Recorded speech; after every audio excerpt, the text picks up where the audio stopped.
دشمن کے لیے دعا، سیریل نمبر 252، 16 محرم الحرام سن 1425 ہجری مطابق 8 مارچ سن 2004 عیسوی بروز پیر بعد نماز ظہر۔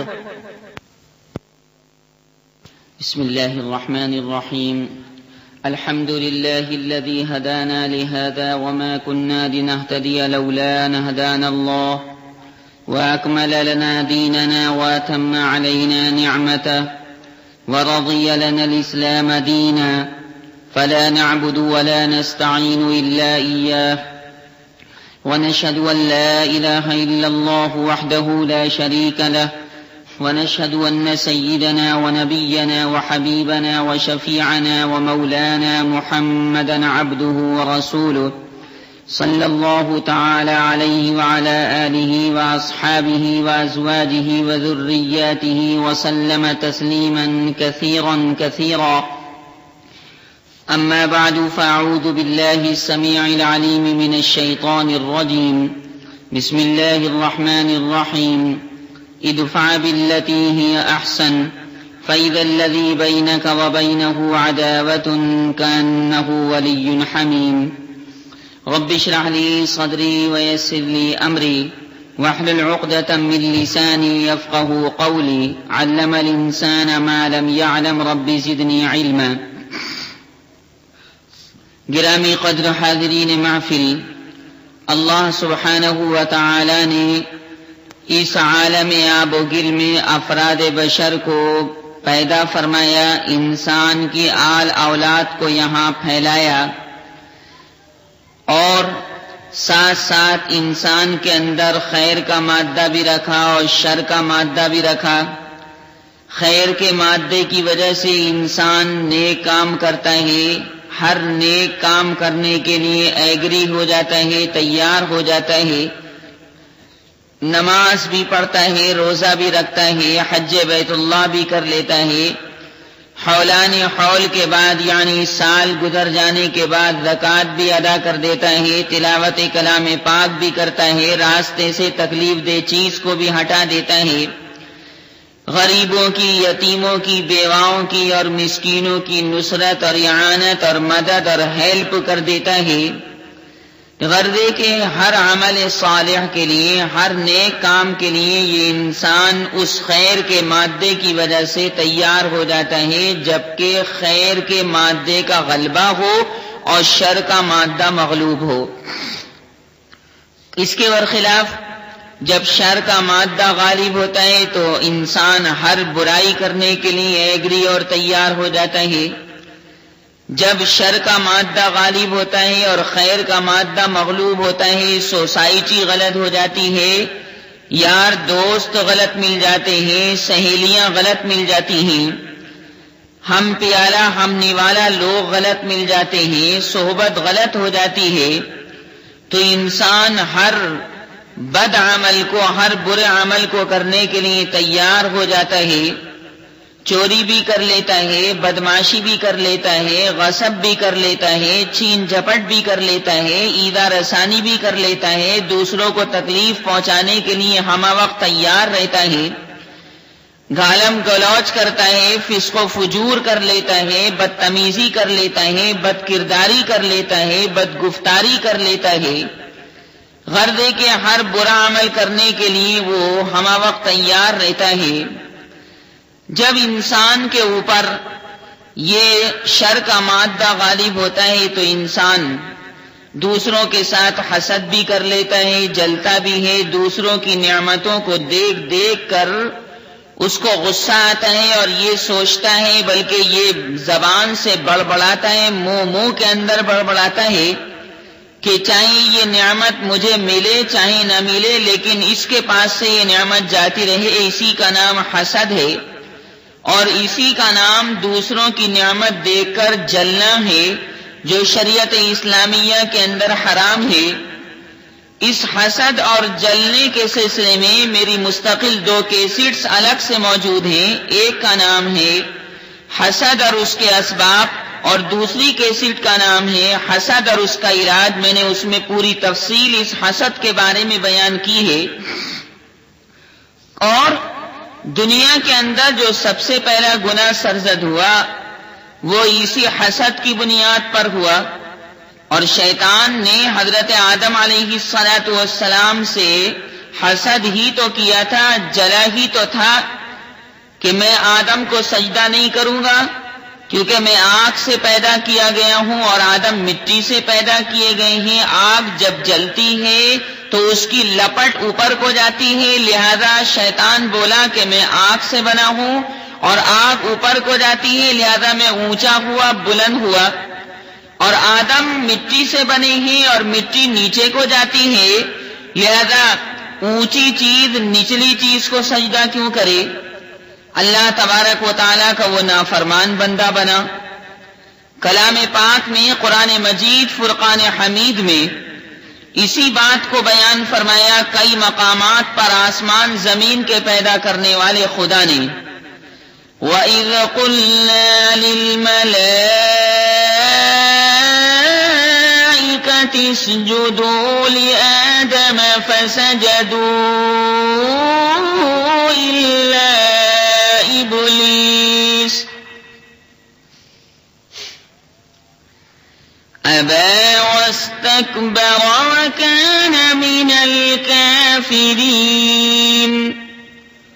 اور اسی حسد کی وجہ سے حضرت آدم علیہ السلام کے بیٹے قابیل نے حابیل کو قتل کیا تھا.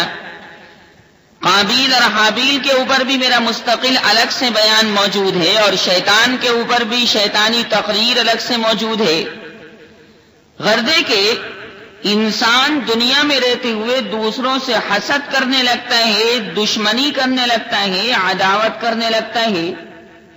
اور یہ عداوت اور دشمنی حسد ہی کی وجہ سے پیدا ہوتی. تبھی تو شیطان دشمن بن گیا حضرت آدم علیہ السلام کا، اور تبھی تو ابلیس اور شیطان نہ صرف یہ کہ حضرت آدم علیہ السلام کا دشمن بنا بلکہ اولاد آدم کا بھی دشمن بنا.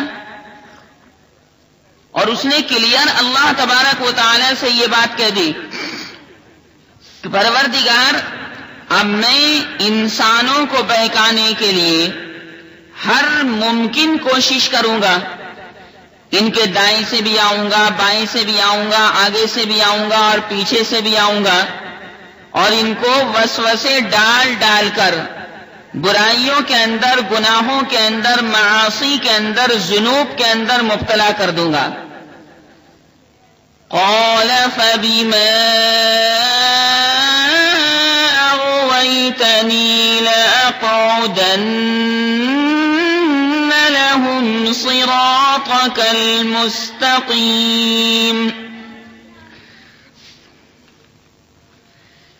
ثم لآتينهم من بين أيديهم ومن خلفهم وعن أيمانهم وعن شمائلهم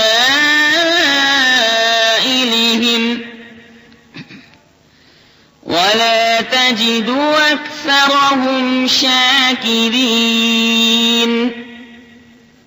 بہرحال انسان جب کسی سے دشمنی کر لیتا ہے یا عداوت کر لیتا ہے تو پھر انسان کی فطرت یہ ہے، انسان کا تقاضا یہ ہے کہ وہ ایک دم اس کے لیے بد دعا کرنے لگتا ہے.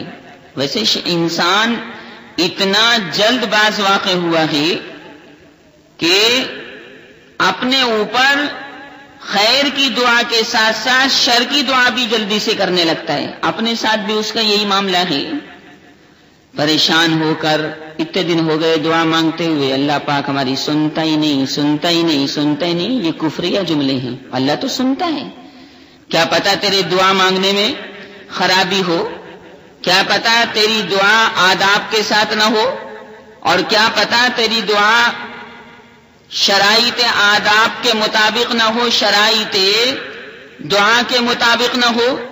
حرام کے کھانے سے، حرام کے پینے سے، حرام کے پہننے سے، حرام کی چیز استعمال کرنے سے دعائیں قبول نہیں ہوتی.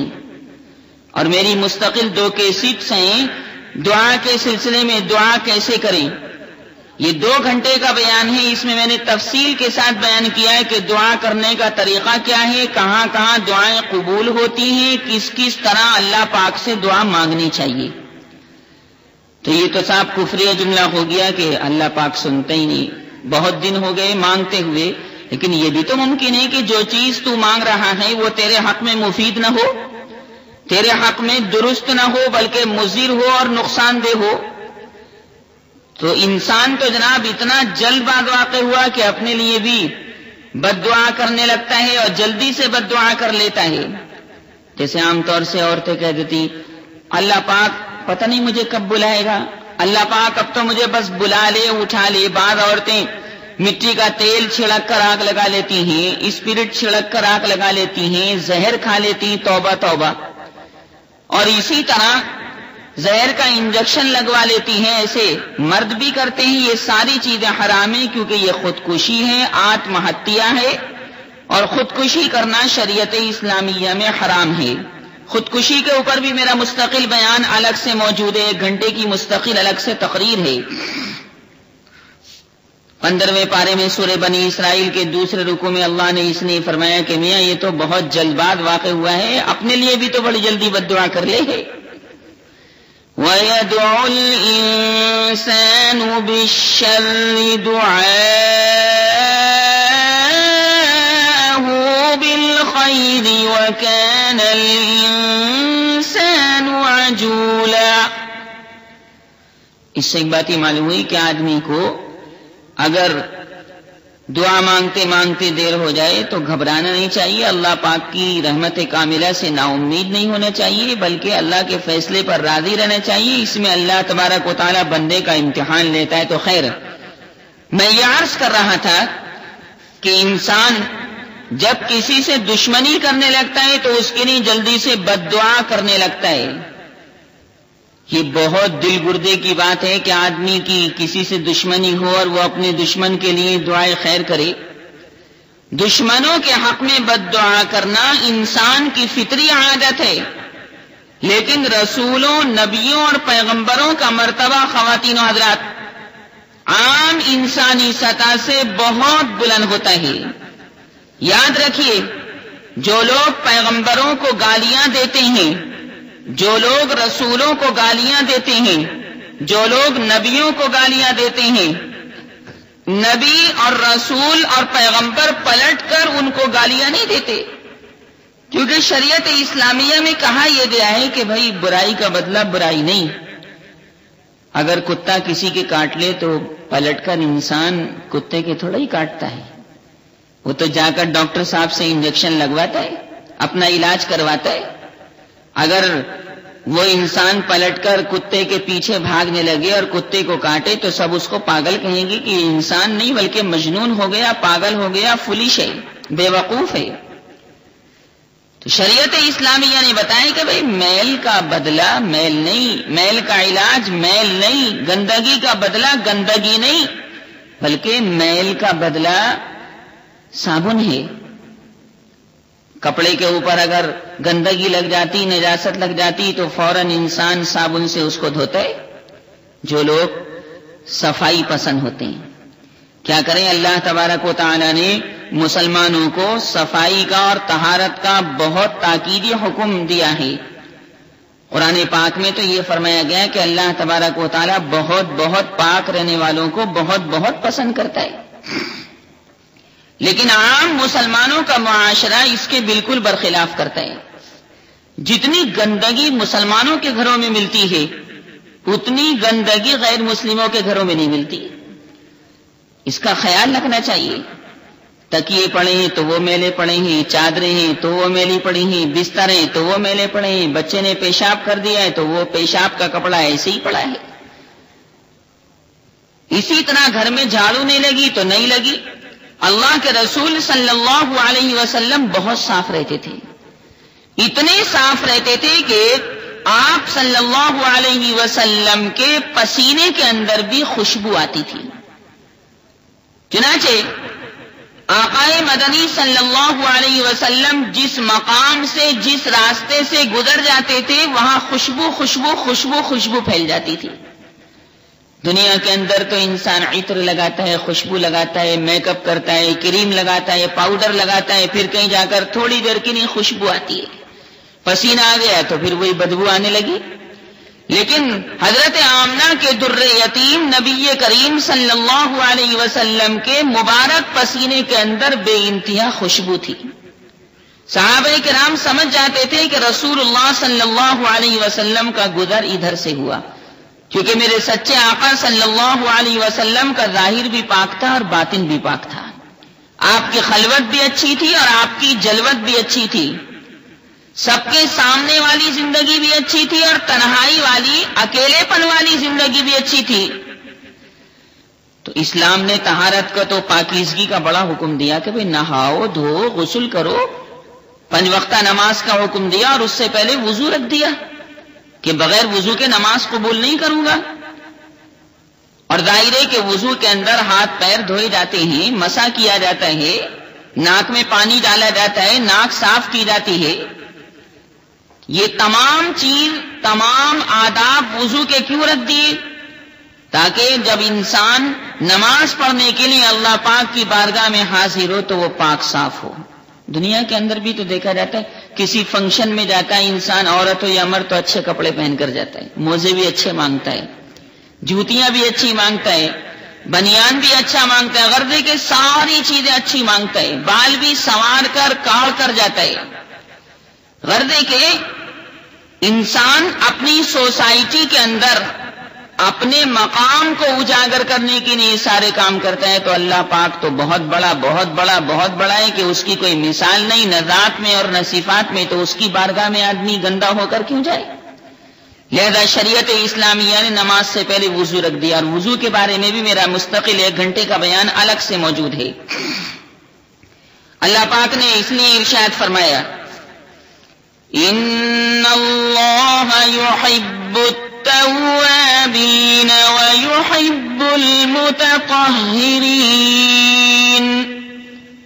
اس سے یقول الصفا میں دوسرے پارے کے اندر سورہ بقرہ میں آیت کریمہ ہے اور 11ویں پارے میں سورہ توبہ کے اندر ہے، لا تقم فيه ابدا لمسجد اسس على التقوى من اول يوم احق ان تقوم فيه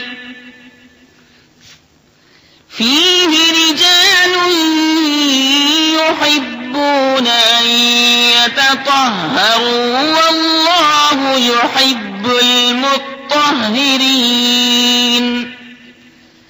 تو نبی کریم صلی اللہ علیہ وسلم ظاہر ہے کہ نبیوں کے نبی اور رسولوں کے رسول اور پیغمبروں کے پیغمبر تھے اور ہیں. لہذا حضور پاک صلی اللہ علیہ وسلم کو لوگوں نے گالیاں دی تو آپ نے پلٹ کر ان لوگوں کو گالی نہیں دی، بلکہ آپ صلی اللہ علیہ وسلم نے ان کے حق میں دعائے خیر کی. جو لوگ پیغمبروں کو جان سے مارنا چاہتے ہیں، ان کو قتل کرنا چاہتے ہیں، ان کا چراغ زندگی گل کرنا چاہتے ہیں، ان کے تشنہ خون ہوتے ہیں، وہ پیغمبر ان کو پیار کرتے ہیں. ہجرت سے پہلے یعنی نبی کریم صلی اللہ علیہ وسلم کے مدینہ منورہ تشریف لے جانے سے پہلے مکہ مکرمہ میں آپ کو معلوم ہے کہ مسلمانوں پر اور خود سرکار مدینہ صلی اللہ علیہ وسلم پر جو مظالم کفار اور مشرکین کی جانب سے ہو رہے تھے، اس خون چکا داستان کے دہرانے کے لیے بھی سنگ دلی درکار ہے. نبی کریم صلی اللہ علیہ وسلم پر اور ایمان والوں مردوں پر اور ایمان والی عورتوں پر کفار اور مشرکین، دشمنان اسلام، دشمنان قرآن، دشمنان ایمان، دشمنان صحابہ مظالم کے پہاڑ توڑ رہے ہیں، پانی تک بند کر دیا ہے. مکہ مکرمہ میں کھلے طور سے عبادت کرنے کی اجازت نہیں، کلمہ توحید لا الہ الا اللہ محمد الرسول اللہ کے پڑھنے کی کھلم کھلا اجازت نہیں. تمام مکہ مکرمہ کی زمین صحابہ کرام پر، ایمان والوں پر اور خود پیغمبر اعظم صلی اللہ علیہ وسلم پر تنگ کر رکھی تھی. بڑا سخت زمانہ تھا. اسی زمانے میں ایک صحابی حضرت خباب ابن ارت رضی اللہ تعالی عنہ، انہوں نے عرض کیا کہ یا رسول اللہ، بہت پریشان کر رہے ہیں دشمن، کفار اور مشرکین بہت تنگ کر رہے ہیں، آپ اللہ تبارک و تعالیٰ کی بارگاہ میں ان کفار اور مشرکین اور دشمنان اسلام کے حق میں بددعا فرما دیجیے. یہ سن کر نبی کریم صلی اللہ علیہ وسلم کا چہرہ مبارک سرخ ہو گیا. اور سرخ یوں ہو گیا کہ آپ صلی اللہ علیہ وسلم کو اللہ تبارک و تعالیٰ نے رحمت للعالمین بنا کر بھیجا، تمام جہان والوں کے لیے رحمت کاملہ بنا کر بھیجا، چاہے وہ انسان ہو، چاہے وہ جنات ہوں، چاہے وہ درندے ہوں، چاہے وہ چرندے ہوں، چاہے پرندے ہوں، پیرندے ہوں، بلوں میں رہنے والی چونٹیاں ہوں، کیڑے ہوں، مکوڑے ہوں، تمام مخلوقات کے لیے سرکار مدینہ صلی اللہ علیہ وسلم کو آسمان زمین کے پیدا کرنے والے خدا نے کامل رحمت بنا کر بھیجا. خود نبی کریم علیہ الصلوۃ والسلام نے حدیث پاک میں ارشاد فرمایا، انا رحمت مہدات، مجھے اللہ نے ایک ایسی رحمت بنا کر بھیجا ہے کہ وہ رحمت اللہ تبارک و تعالی نے دنیا کے اندر بطور ہدیے کے بھیجی ہے. وَمَا أَرْسَلْنَاكَ إِلَّا رَحْمَةً لِّلْعَالَمِينَ.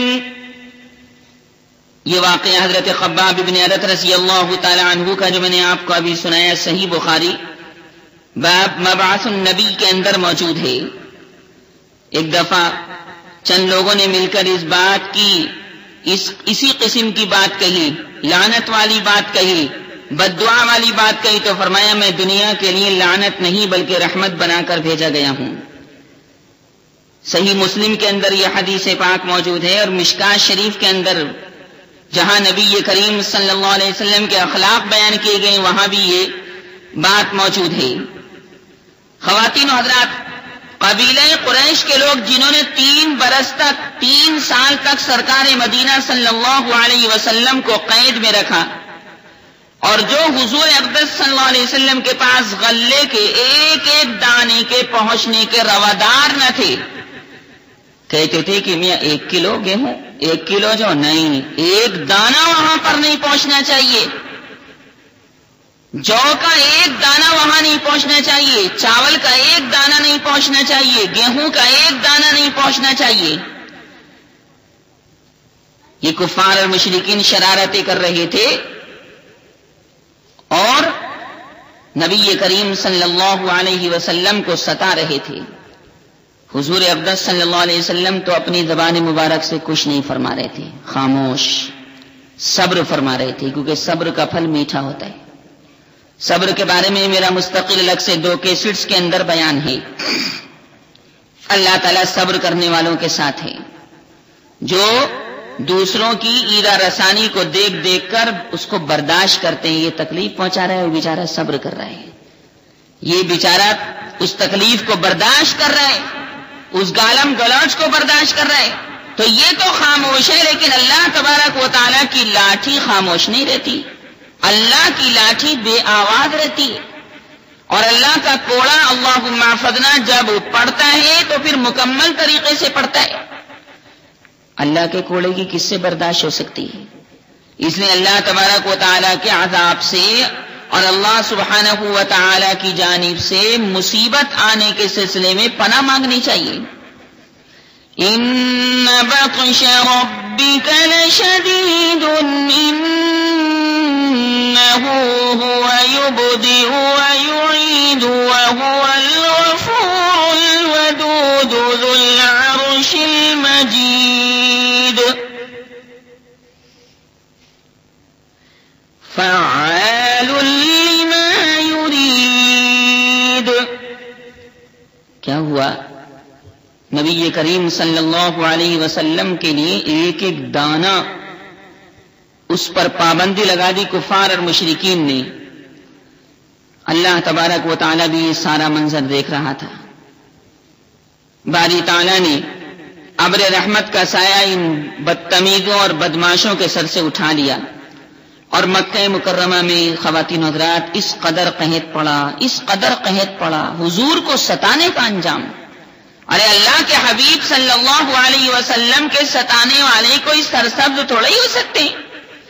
حضور اقدس صلی اللہ علیہ وسلم کو مارنے والے، پیٹنے والے، گالیاں دینے والے نہ یہاں پھل پھول سکتے ہیں، نہ عالم برزخ میں، نہ قبر میں، نہ قیامت کے میدان میں.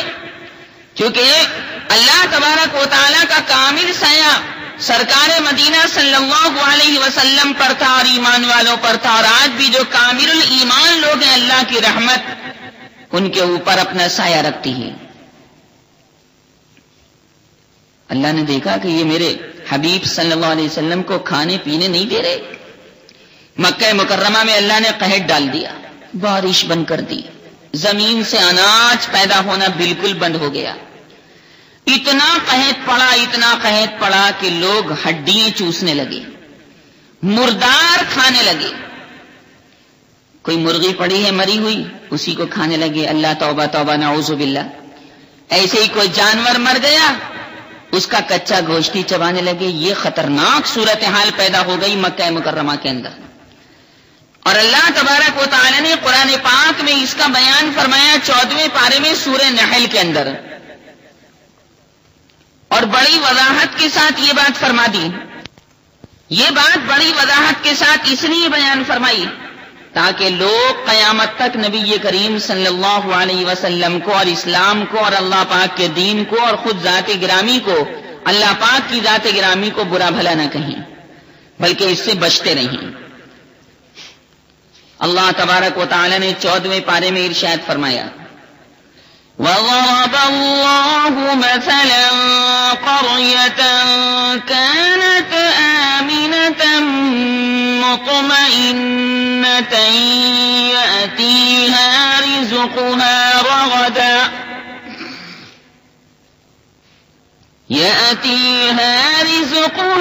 رَغَدًا مِّن كُلِّ مَكَانٍ فَكَفَرَتْ بِأَنْعُمِ اللَّهِ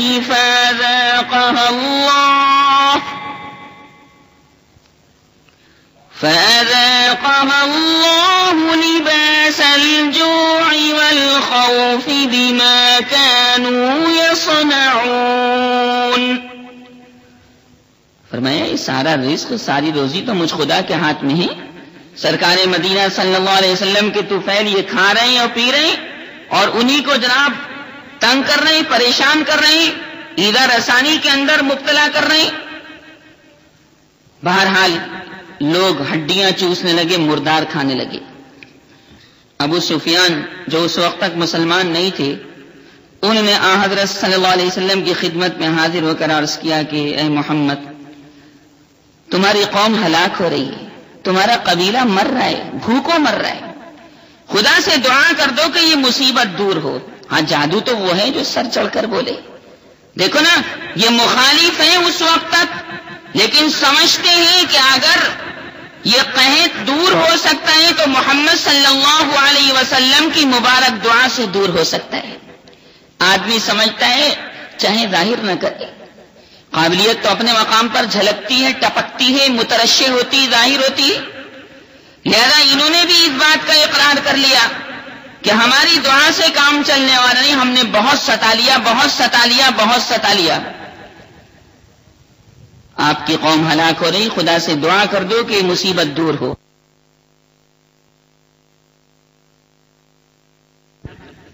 ابو سفیان نے یہ بات عرض کی، حضور اکرم صلی اللہ علیہ وسلم نے دیر نہیں لگائی. آپ صلی اللہ علیہ وسلم نے بلا عذر بلا تاخیر فوراً دعا کے لیے مبارک ہاتھ اٹھائے اور اللہ پاک کی بارگاہ میں دعا کر دی کہ پروردگار، یہ لوگ بھوکے مر رہے ہیں، اگرچہ مجھے ستا رہے ہیں، پر میں امید کرتا ہوں کہ شاید یہ ایمان لے آئیں، اور یہ ایمان نہ لا سکے تو ان کی اولاد ایمان لے آئے، اس مصیبت سے ان کو نجات دے دے. اللہ پاک نے اس مصیبت سے ان کو نجات دے دی. یہ سارا واقعہ صحیح بخاری تفسیر سورہ دخان جلد 2 کے اندر موجود ہے. آپ کو معلوم ہے کہ جنگ احد کے اندر دشمنوں نے آپ صلی اللہ علیہ وسلم پر پتھر پھینکے، تیر برسائے، تلواریں چلائیں، خنجر چلائے، ایمان والوں کو پریشان کیا اسی جنگ احد کے اندر مسلمانوں کی صحابہ کرام کی 70 قیمتی جانیں دنیا سے گئیں، انہوں نے جام شہادت نوش کیا، نبی کریم صلی اللہ علیہ وسلم کے مبارک دانتوں کو ان کافروں نے شہید کیا، حضور اکرم صلی اللہ علیہ وسلم کی پیشانی پر، مبارک پیشانی پر تلوار ماری، جس کی وجہ سے پیشانی مبارک سے خون کی دھار بہہ پڑی، لیکن آپ صلی اللہ علیہ وسلم کا دل بردہ دیکھیے، برداشت دیکھیے، تحمل دیکھیے، صبر دیکھیے، خون بہہ رہا ہے اور سرکار مدینہ صلی اللہ علیہ وسلم ان دشمنوں کے حق میں دعا فرما رہے، اللہم اہد قومی فإنہم لا یعلمون، پروردگار ان کو معاف کر دے کہ یہ نادان ہیں، میری حقیقت کو جانتے نہیں، اگر یہ حقیقت کو جان لیتے تو مجھ کو مارتے نہیں، میری موہنی موہنی پیاری پیاری صورت کے اوپر یہ تلوار نہ چلاتے۔ خواتین و حضرات ذرا غور فرمائیے کہ آپ صلی اللہ علیہ وسلم کی خاطر ساری کائنات پیدا کی گئی، چاند پیدا کیا گیا، سورج پیدا کیا گیا، آفتاب و مہتاب پیدا کیے گئے، یہ شب و روز کی گردش پیدا کی گئی، گردش لیل و نہار حضرت آمنہ کے در یتیم کی وجود باوجود کی وجہ سے ہے، یہ سارے نباتات، جمادات، حیوانات، درندے، پرندے، چرندے، جنات، انسان، جبرائیل، میکائیل، اسرافیل، اسرائیل، ساری مخلوقات، یہ سونا اور یہ چاندی اور یہ مٹی اور یہ سمندر، سمندر کی موجیں اور ان کا تلاطم، ساری کائنات اللہ کے رسول صلی اللہ علیہ وسلم کی وجہ سے پیدا کی گئی، اور آپ صلی اللہ علیہ وسلم اگر چاہتے تو ان دشمنوں کے حق میں بد دعا فرما سکتے تھے، اللہ ان کو مار دے، ان کو ہلاک کر دے، لیکن آپ صلی اللہ علیہ وسلم نے ایسا نہیں کیا، یعنی برائی کا بدلہ برائی سے نہیں دیا، دشمنوں کے حق میں دعائیں خیر کی، دشمنوں کو دعائیں دے دی۔ بعض مرتبہ ایسا ہی ہوتا ہے، میں نے ابھی پہلے شروع میں عرض کیا تمہید کے اندر کہ انسان کی فطرت ہے کہ اپنے دشمن کو ایک دم بد دعا دے دیتا ہے۔ ہمارے یہاں سے مراد ہمارا گھر نہیں، بلکہ مسلمانوں کا معاشرہ، مسلمانوں کی سوسائٹی کے اندر ایسا ہوتا ہے۔ عام طور سے عورتیں اگر معمولی سی بھی کسی سے لڑائی ہوگی، رات کے 12 بجے اس کا جنازہ نکلے تو 11 بجے نہیں نکل سکتا، اور 1 بجے رات کے نہیں نکل سکتا، 12 بجے کی کیا قید ہے، لیکن ایک محاورہ بنا لیا ہے، سہیلی ساتھ پڑھ رہی، لڑائی ہو جاتی، استانی کہتی بھی پڑھو پڑھو پڑھو پڑھو، جہاں استانی ہٹتی اور باتیں کرنا شروع کر دیتی ہیں، تو ایسے پڑھائی تھوڑا ہی ہوتی۔ آدمی کو اپنے حق میں جو چیز مفید ہو اس کو لینا چاہیے اور مضر چیز کو ترک کر دینا چاہیے، معمولی بات پر لڑنا جھگڑنا نہیں چاہیے، بلکہ برداشت کرنی چاہیے۔ حج کے موقع پر دیکھیے اللہ پاک کی یہی تعلیم ہے کہ دیکھو حج میں لاکھوں آدمی ہوتا ہے، مرد بھی ہوتے ہیں، عورتیں بھی ہوتی ہیں، ساتھی ہوتے ہیں، ہر ایک کا مزاج الگ ہوتا ہے، تو تم لڑنا جھگڑنا نہیں۔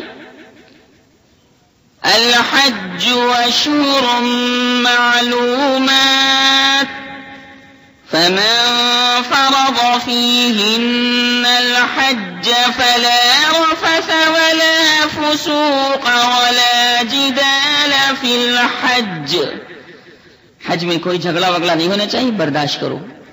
تو اللہ تبارک و تعالیٰ برداشت کرنے والوں کا ساتھ دیتا ہے۔ یہ واقعات میں آپ کو سنا رہا ہوں اس بنیاد پر کہ آقائے مدنی، آقائے مکی، نبی عربی، نبی امی، نبی ہاشمی، اشرف الانبیاء والمرسلین صلی اللہ علیہ وسلم دشمنوں کے حق میں دعائے خیر فرما رہے ہیں، اور برائی کا بدلہ برائی سے نہیں دے رہے، بلکہ فرمایا قرآن پاک میں آج کے درس کی آیت کریمہ یہی ہے کہ بھئی دیکھو اس برائی کے بدلے میں تم اچھی چیز پیش کرو، کوئی تمہارے لیے کانٹے بچھائے تم اس کے اوپر پھولوں کی بارش کر دو، گلاب کے پھول اس کے اوپر برسا دو، کچھ بھی ہو اللہ پاک اس کا نتیجہ یہ نکالے گا کہ یہ دشمن تمہارا ایک نہ ایک دن جگری دوست بن جائے گا۔ اللہ پاک نے قرآن کے 24ویں پارے میں اس کا اعلان فرمایا، ادفع بالتي هي احسن فاذا الذي بينك وبينه عداوة كأنه ولي حميم۔ لیکن بعض انسان اتنا کمینہ ہوتا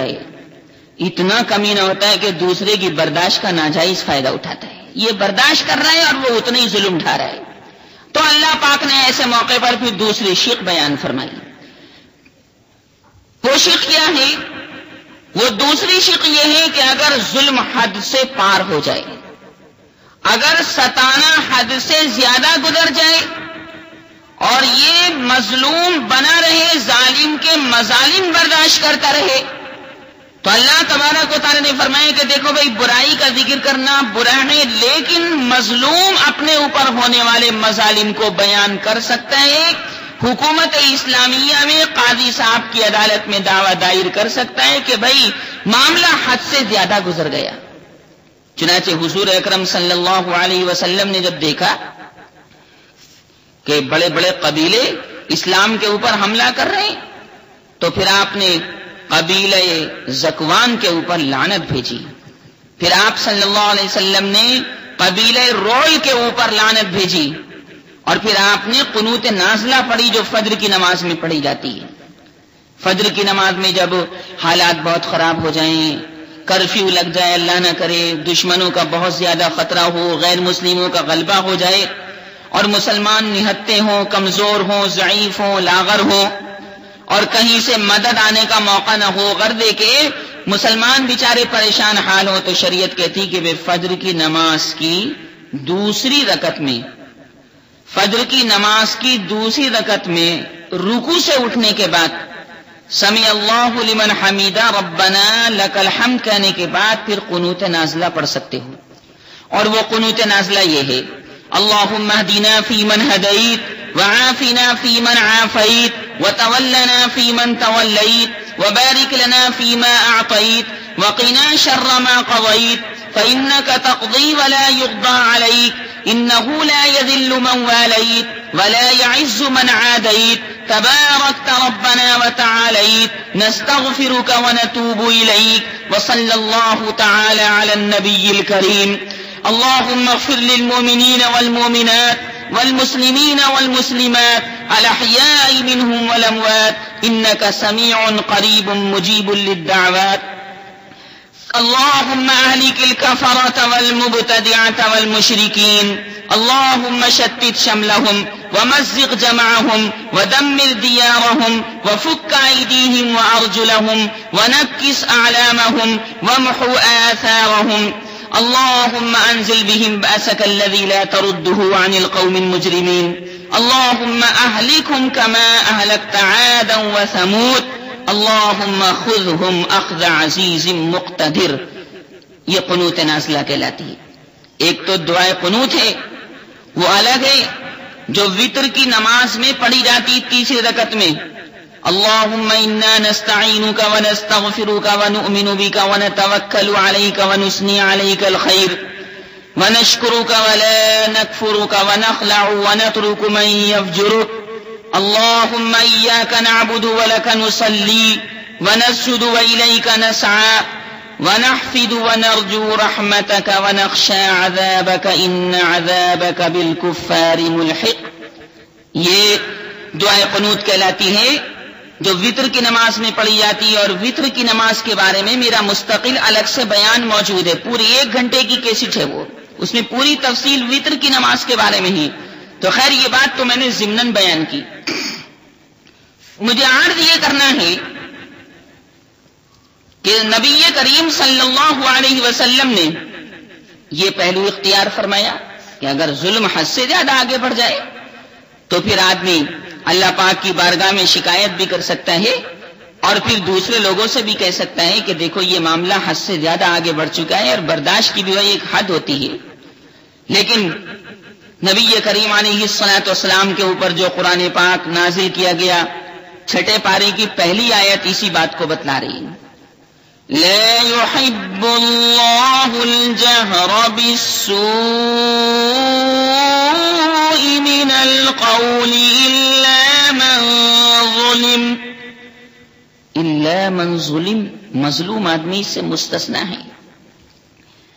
آپ اندازہ لگائیے، غور فرمائیے کہ قبیلہ طائف والے جنہوں نے اسلام کی دعوت کا جواب مذاق سے دیا تھا، استہزاء سے دیا تھا، تمسخر سے دیا تھا، حضور اقدس صلی اللہ علیہ وسلم طائف کے مقام پر تشریف لے گئے یہ سوچ کر کہ طائف والے اگر قبضے میں آ گئے، طائف والے مسلمان ہو گئے، طائف والے مومن بن گئے، طائف والے مشرف و اسلام ہو گئے، حلقہ بگوش اسلام ہو گئے، اللہ کی توحید کے قائل ہو گئے، کلمہ طیبہ لا الہ الا اللہ محمد الرسول اللہ کے پرچم کو اٹھانے والے بن گئے، تو پھر اسلام تیزی کے ساتھ پھیلے گا۔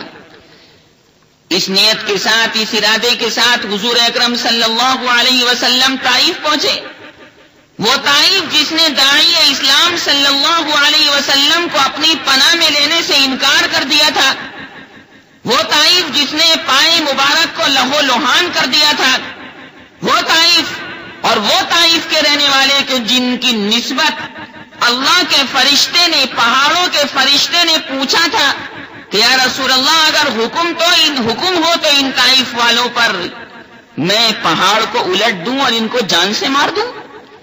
نبی کریم صلی اللہ علیہ وسلم نے جواب دیا، ایسا نہ کر، اللہ کے فرشتے ایسا نہ کر، ان کو مت مار، شاید ان کی نسل سے کوئی خدا کا پرستار پیدا ہو جائے، کوئی اللہ کا ولی پیدا ہو جائے۔ نبی کریم علیہ الصلوۃ والسلام نے برائی کا بدلہ برائی سے نہیں دیا۔ یہ واقعہ صحیح بخاری کے اندر موجود ہے۔ 10-12 سال کے بعد خواتین و حضرات، یہی طائف اسلام کی دعوت کا جواب تیر و تفنگ سے دیتا ہے، جانثاروں کی لاشوں پر لاشیں گر رہی ہیں، صحابہ کرام عرض کرتے ہیں کہ اے اللہ کے نبی، اے اللہ کے رسول، ان کے حق میں بد دعا کر دیجئے۔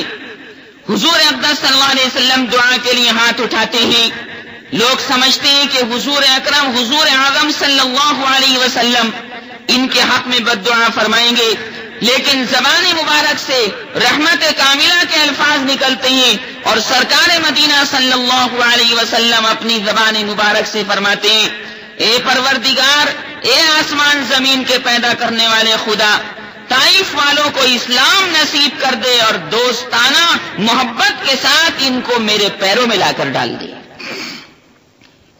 وہ تیر جو میدان جنگ میں نشانے پر نہیں لگے تھے، وہ مدینہ منورہ کی مسجد نبوی کے صحن میں زبان مبارک سے نکل کر ٹھیک اپنے نشانے پر پہنچے، یعنی وہ مدینہ منورہ آ کر خاص مسجد نبوی میں بیٹھ کر جہاں وہ مہمان ٹھہرائے گئے تھے، طائف والے مسلمان ہو گئے۔ نبی کریم علیہ الصلوۃ والسلام کے صبر نے یہ تمام کی تمام چیزیں ظاہر فرمائیں۔ دوس کا قبیلہ یمن کے اندر رہتا تھا، حضرت طفیل ابن عمرو الدوسی اسی قبیلے کے سردار تھے، پہلے ہی مسلمان ہو گئے تھے، قدیم الاسلام تھے، مدت تک وہ اپنے قبیلہ دوس کو اسلام کی دعوت دیتے رہے، لیکن مرض بڑھتا گیا جوں جوں دوا کی۔ آج بھی جتنا جتنا لوگوں کو سمجھاتے ہیں، جتنا جتنا عورتوں کو، لڑکیوں کو سمجھاتے ہیں، اتنا اتنا جناب وہ اس چیز کو برا سمجھتے ہیں۔ ہاں، آپریشن کو تو مریض برا ہی سمجھتا ہے نا، دوا کو، کڑوی دوا کو برا ہی سمجھتا ہے، لیکن ڈاکٹر کہتا ہے کہ کڑوا کیپسول تو کھانا پڑے گا، یہ تو کھانا پڑے گا، یہ دوائی ہے، اس کڑوی دوا کو پینا پڑے گا، کاڑھے کو پینا پڑے گا، اس کڑوی معجون کو، کڑوی جوارش کو کھانا پڑے گا، استعمال کرنا پڑے گا۔ یہ کوئی میٹھے چنے تھوڑے ہیں یا میٹھے دال کے تھوڑے ہیں، یہ تو جناب کڑوی دوا ہے، اس کو تو استعمال کرنا پڑے گا۔ اسی طرح نبی کریم صلی اللہ علیہ وسلم کے صحابی کے ساتھ معاملہ ہوا، وہ اپنے قبیلے کو اسلام کی دعوت دیتے رہے، لیکن وہ اپنے کفر پر اڑا رہا، جمع رہا۔ آخر تھک کر حضرت طفیل ابن عمرو الدوسی رضی اللہ عنہ خدمت اقدس میں حاضر ہوئے اور اپنے قبیلے کی حالت عرض کر کے گزارش کی کہ یا رسول اللہ، میرے قبیلے کے حق میں تو اب بد دعا فرما دیجیے۔ بہت پریشان ہو گیا سمجھاتے سمجھاتے۔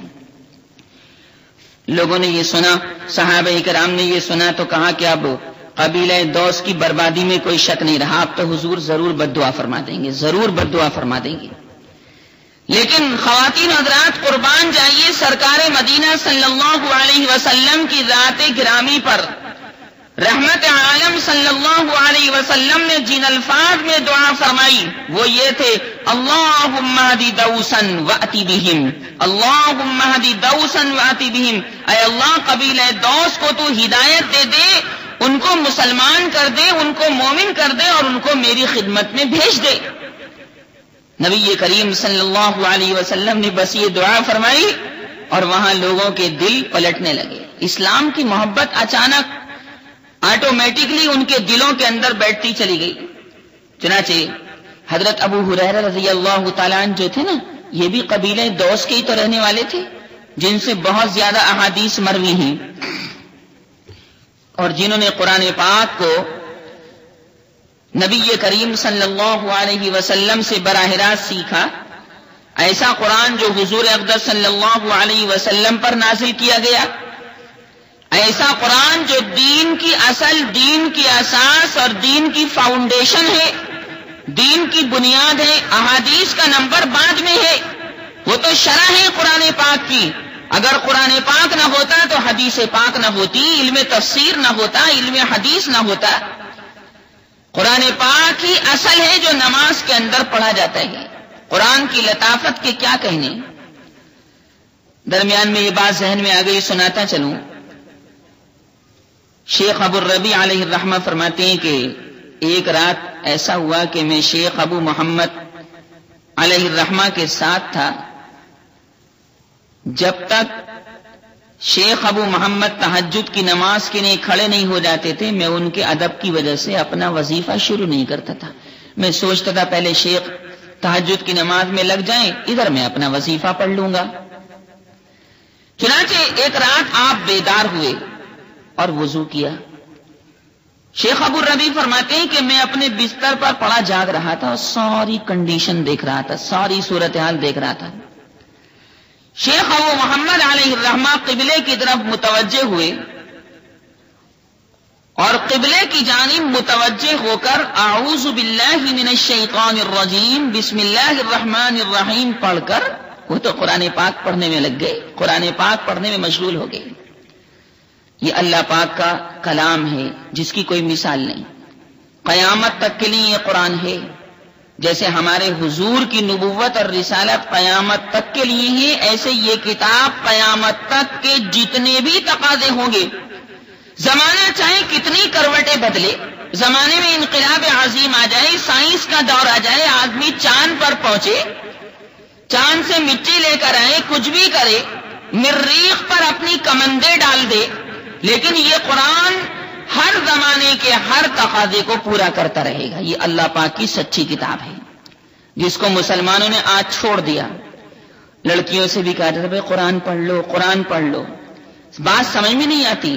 لڑکوں سے کہا جاتا ہے قرآن پاک پڑھ لو، قرآن پاک کو یاد کر لو، یہ اللہ پاک کا سچا کلام ہے۔ وہ لڑکی کوئی لڑکی تھوڑی ہے جس سے قرآن پڑھنا نہ آئے، اور صحیح قرآن پڑھنا بے انتہا ضروری ہے۔ ورتل القرآن ترتیلا قرآن پاک میں آیا ہے۔ اگر لڑکیاں اور لڑکے قرآن پاک کو صحیح طور سے پڑھ لیں، اللہ کی رحمت کاملہ ان کے اوپر آتی رہتی ہے۔ انہوں نے تو قرآن پاک پڑھنا شروع کر دیا۔ یہ فرماتے ہیں شیخ ابو الربیع، میں ساری صورتحال دیکھتا رہا۔ آج تہجد نہیں، آج تہجد نہیں، آج تو قرآن پڑھا جا رہا ہے۔ فرماتے ہیں میں نے دیکھا کہ دیوار پھٹی اور اس دیوار میں سے ایک آدمی نکلا جس کے ہاتھ میں ایک سفید، بہت سفید، ویری ویری وائٹ، بے انتہا سفید شیشی تھی جس کے اندر بالکل سفید شہد تھا۔ عجیب و غریب آدمی تھا، سفید شیشی اور اس کے اندر سفید شہد۔ شیخ ابو الربیع فرماتے ہیں کہ شیخ ابو محمد جب بھی قرآن پاک پڑھنے کے لیے منہ کھولتے تھے تو وہ آدمی اس شیشی میں سے تھوڑا سارا شہد نکال کر ان کو چٹا دیا کرتا تھا۔ میں پہچانتا نہیں تھا کون آدمی ہے وہ، اور ایسا شہد میں نے کبھی نہیں دیکھا۔ میں یہ دیکھ کر بہت زیادہ تعجب کے اندر مبتلا ہوا اور اسی کے دیکھنے میں مشغول ہو گیا۔ صبح کو میں نے شیخ سے اپنا دیکھا ہوا واقعہ بیان کیا کہ شیخ رات کیا بات پیش آئی، آپ قرآن پڑھ رہے تھے اور ساتھ میں شہد بھی ایک آدمی آپ کو کھلا رہا تھا، بہت شاندار شہد لگ رہا تھا۔ شیخ کی آنکھوں سے آنسو جاری ہو گئے اور فرمایا کہ اے ابو الربیع، یہ قرآن کی لطافت ہے، اللہ پاک نے جنت سے وہ شہد میرے واسطے بھیجا اور اور یہ بات ظاہر کر دی کہ جو قرآن پڑھے گا، قرآن کے تابع ہوگا، قرآن سے محبت کرے گا، قرآن سے عشق کرے گا، قرآن کو سینے سے لگائے گا، قرآن کا ادب کرے گا، قرآن کی تعظیم کرے گا، جنت اس کے لیے واجب ہے۔ اللہ پاک کبھی قرآن پڑھنے والے کو نامراد نہیں کرتا۔ دیکھو قاری عبد الباسط انتقال ہوئے 15-16 سال ہو چکے، لیکن پوری دنیا میں آج ان کی آواز گونج رہی۔ انہوں نے اپنا سارا تن من دھن قرآن پاک کو دیا تھا، اللہ نے بدلے میں ان کے لیے کیسی شہرت مقدر فرما دی۔ تو نبی کریم صلی اللہ علیہ وسلم نے قبیلہ دوس کے لیے دعا فرما دی۔ بس بات کو ختم کر رہا ہوں۔ یہ حضرت ابو ہریرہ رضی اللہ تعالی عنہ بھی قبیلہ دوس سے ہی تعلق رکھتے تھے، مسلمان ہو گئے تھے، لیکن ان کی ماں قابو نہیں دے رہی تھی، بہت پریشان کرتی تھی کہ ابو ہریرہ تو محمد کا دیوانہ بن گیا، محمد کا غلام بن گیا، میں کبھی محمد کو اچھی نگاہ سے نہیں دیکھتی، توبہ توبہ نعوذ باللہ خاکم بدہن۔ خود مسلمان ہو گئے، حضور اکرم صلی اللہ علیہ وسلم کے خدام میں ان کا شمار ہونے لگا، حدیث پاک سے بڑی محبت کرنے لگے، جہاں حضور اکرم صلی اللہ علیہ وسلم جاتے تھے وہاں حضرت ابو ہریرہ رضی اللہ تعالی عنہ بھی ساتھ تشریف لے جاتے تھے کہ جو بات بھی آپ فرمائیں گے فوراً یاد کر لوں گا، جو بات بھی آپ فرمائیں گے، جو عمل بھی آپ فرمائیں گے فوراً اس کو دیکھوں گا اور اس کو حس کر لوں گا اور اس کو پختہ اپنے ذہن و دماغ میں جما لوں گا۔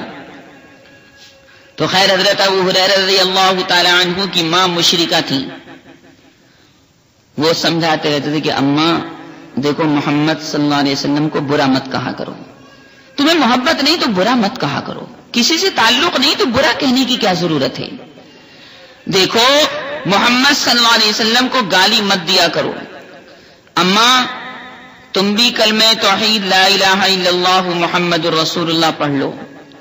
لیکن جتنا جتنا ابو ہریرہ رضی اللہ تعالیٰ اپنی ماں کو سمجھاتے تھے اتنا وہ انکار کرتی تھی کہ بیٹے یہی نہیں کروں گی، سب کچھ کر لوں گی مگر یہ بات نہیں مانوں گی، وہ اڑ گئی تھی۔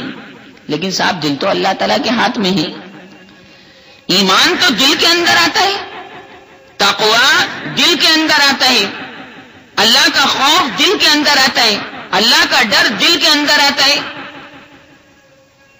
حضرت ابو ہریرہ رضی اللہ تعالی عنہ نے ایک دن اپنی اماں کو اسلام کی دعوت دی کہ اب تو رسول اللہ صلی اللہ علیہ وسلم کے اوپر ایمان لے آؤ، تو ان کی اماں نے، ان کی ماں نے حضرت صلی اللہ علیہ وسلم کی شان میں بہت بڑی گالی بکی، گستاخی کی، سڑی گالی بکی، جس کو نقل کرنا بھی محال ہے۔ بس اماں کے منہ سے حضرت ابو ہریرہ رضی اللہ تعالی عنہ نے جب رسول اللہ صلی اللہ علیہ وسلم کی شان میں گالی کو سنا، اس قدر صدمہ ہوا کہ وہ زار زار وہیں رونے لگے، اور اتنا روئے ابو ہریرہ کہ روتے روتے اسی حالت میں حضرت صلی اللہ علیہ وسلم کے پاس آ گئے۔ آپ صلی اللہ علیہ وسلم نے پوچھا ابو ہریرہ کیوں روتے ہو، کیا واقعہ پیش آ گیا، کیا صدمہ پیش آ گیا؟ عرض کیا کہ یا رسول اللہ میری ماں کافر ہے، میری ماں مشرک ہے، آپ کو بہت گالیاں دیتی ہے، آپ کو بہت برا بھلا کہتی ہے، آپ کی موہنی موہنی پیاری پیاری صورت کے اوپر توبہ توبہ نعوذ باللہ لعنت بھیجتی ہے۔ تو حضور صلی اللہ علیہ وسلم کو غصہ آتا تو فوراً فرما دیتے کہ ابو ہریرہ کی ماں ہلاک ہو جائے، لیکن آپ نے ایسا نہیں فرمایا، اللہ والوں کی باتیں نرالی ہوتی ہیں۔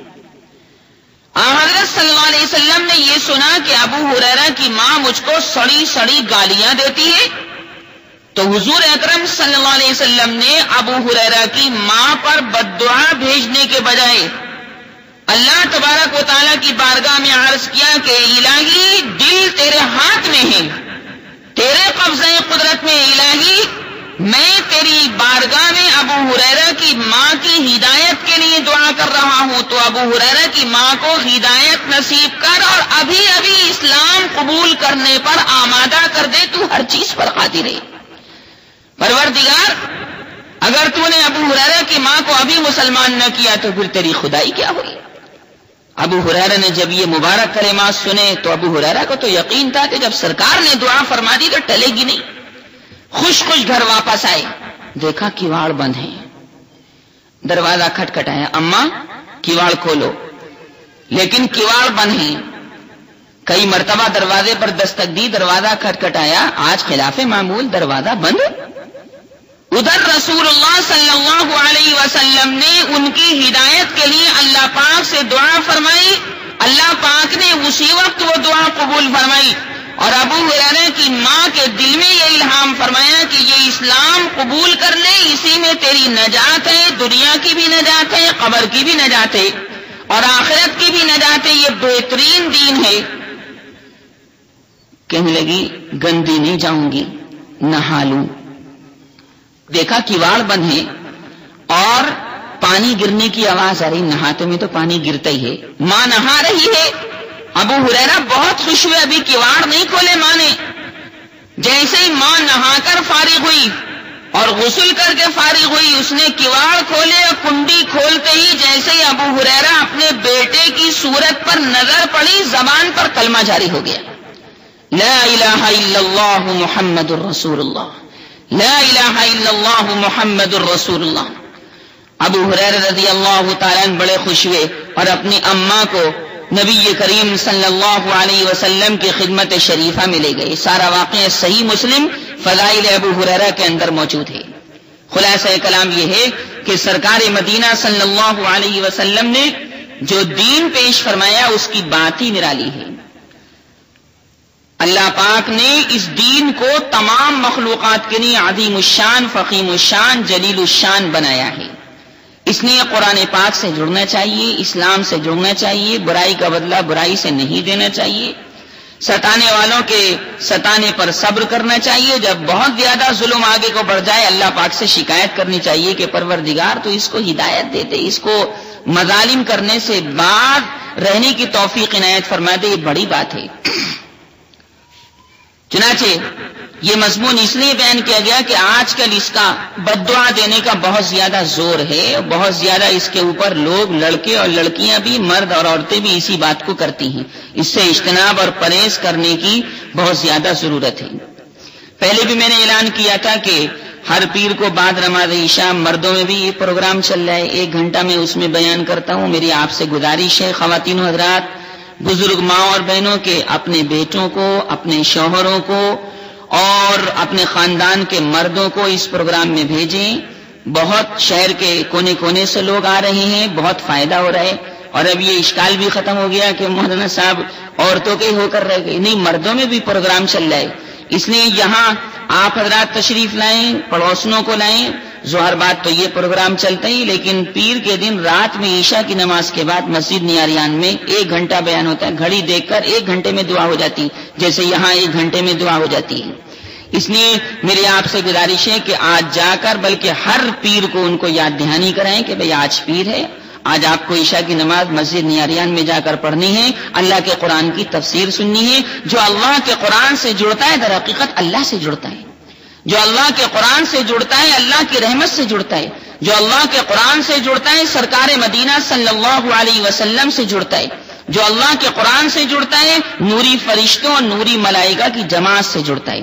اس لیے وہاں اپنے مردوں کو بھیجیں. اس وقت عشاء کی نماز 8 بجے ہو رہی ہے اور اذان 7:45 پر ہوتی ہے. اللہ تبارک و تعالی مجھے بھی عمل کی توفیق ارزانی فرمائے اور آپ حضرات کو بھی. وآخر دعوانا الحمدللہ رب العالمین.